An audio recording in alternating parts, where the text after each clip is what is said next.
이런 분들의 섬세성이, 감각이, 예술성이, 센스가, 촉이 제대로 발휘가 되면 원래 가진 그대로의 특성이 저주가 아닌 축복이 됩니다. 안녕하세요, 돼지 언니예요. 오늘은 초민감자 테스트를 해볼게요. HSP로 고도로 민감한 사람을 뜻합니다. 마치 섬세한 악기처럼 또는 주파수가 많이 달린 사람처럼 작은 소리, 작은 자극에도 크게 반응하는 사람들을 말해요. 사회에서 10%에서 20% 정도 존재합니다. 즉 10명 중에 한두 명 꼴이죠. 미대인들 중에 특히 많습니다. 예술적인 재능이 있거든요. 본인이 초민감자인지 아닌지를 미리 아시고 이런 분들에게 추천하는 길이 다릅니다. 우선은 테스트부터 바로 해볼게요. 뉴욕 주립대 일레인 아론 박사의 연구를 바탕으로 진단 리스트가 있습니다.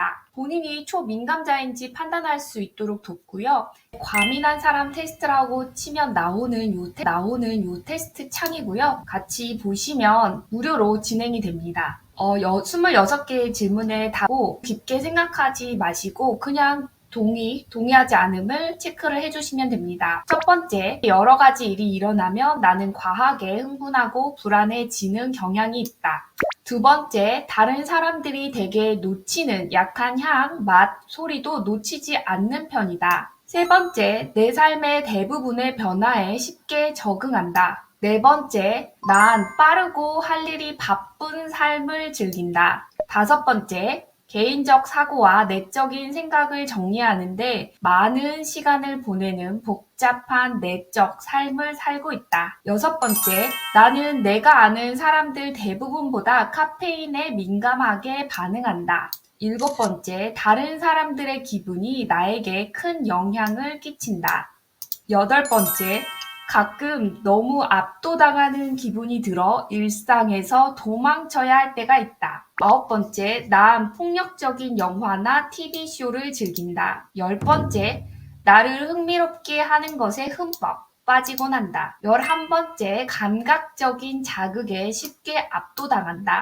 사람들이 내게 많은 일을 한꺼번에 시키면 난 그걸 잘 해내지 못한다. 13번째, 내가 작업 중일 때 누군가 나를 지켜보고 있으면 과하게 긴장된다. 14번, 밝은 빛이나 강한 냄새는 별로 거슬리지 않는다. 15번째, 고통을 잘 견디지 못한다. 16번째, 어릴 때 나는 과하게 솔직해 선생님이나 학우들과 자주 충돌이 있었다. 17번째, 혼란스럽거나 엉망스러운 상황은 나를 성가시게 한다. 큰 소음은 나를 불편하게 한다. 19번째, 짧은 시간에 많은 일을 해야 할 때 스트레스를 통제하는 것이 쉽지 않고 압도당하곤 한다. 20번째, 나는 내가 아는 대부분의 사람들보다 예술이나 음악에 더 큰 영향을 받는다. 21번째, 난 내 주위의 물리적 환경을 편안하게 만들기 위해서 많은 것을 한다. 조명, 의자, 인테리어를 바꾸는 것. 나는 쉽게 놀란다.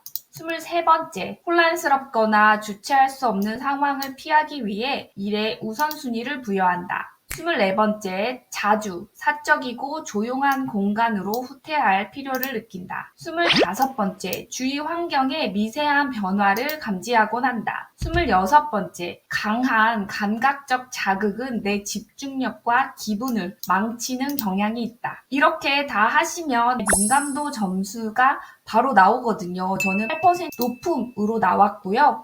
여러분도 같이 한번 해보시면 좋겠어요. 대략적으로 13개 이상이시면 초민감자일 확률이 높아요. 여러분은 몇 점이 나오셨는지 댓글로 달아주세요.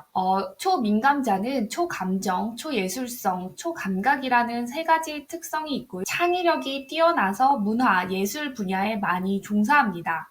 하지만 감정적으로 고통을 겪고 계실 가능성이 높죠. 이런 분들은 주로 높은 공감력과 착한 성향으로 이기주의자나 나르시스트의 공격에 매우 취약합니다. 본인의 예민함을 명확히 인지하시고 타인과의 경계선을 세우셔야 합니다. 예술가라는 사람들이 아무래도 많이 민감하고요. 저는 이런 경험으로 43년을 살아왔고요. 이런 분들의 특성이 제대로 발휘가 되면요. 오은영 선생님, 이영자 씨, 정재영 씨, 그리고 여러 분야의 유명인들이 제가 보기엔 초예민자입니다. 이런 분들의 섬세성이, 감각이, 예술성이, 센스가, 촉이 제대로 발휘가 되면 원래 가진 그대로의 특성이 저주가 아닌 축복이 됩니다. 제가 이런 분들에게 추천하는 환경, 직업, 사람들은 다음 시간에 영상으로 만들어서 가지고 오겠습니다. 학생분들하고 상담을 진행해보면 본인이 초민감자인지 아닌지를 모르시는 분들이 굉장히 많으세요. 만약에 본인이 초민감자인 거를 인지하지 못하시고 산을 오르는 선택, 남들이 가시는 그 길을 가시면 굉장히 남들보다 더 쉽게 상처받고 더 힘들어집니다. 그래서 저는 이런 분들에게는 다른 길을 추천을 해드리는데요. 이거는 사람마다 굉장히 좀 다르게 나타나기도 해요. 왜냐면 주변 환경이 초민감자한테 굉장히 호의적인 환경이면 이런 민감성이 단점으로 작용하지 않습니다. 하지만 주변에 일반인들이 있고 초민감자 한 명이 있는 환경에서 일상생활을 해 나가신다면 이런 본인의 특성이 단점으로 다가오실 확률이 커요.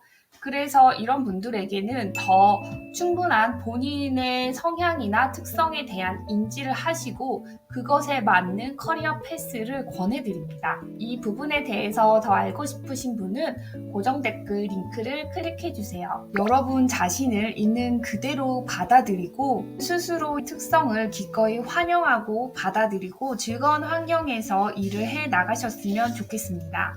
본인 스스로 사랑하는 방법을 배우시면 배울수록 더 여러분을 사랑해주는 사람들을 여러분 삶에 끌려오게 할 수 있습니다. 감사합니다.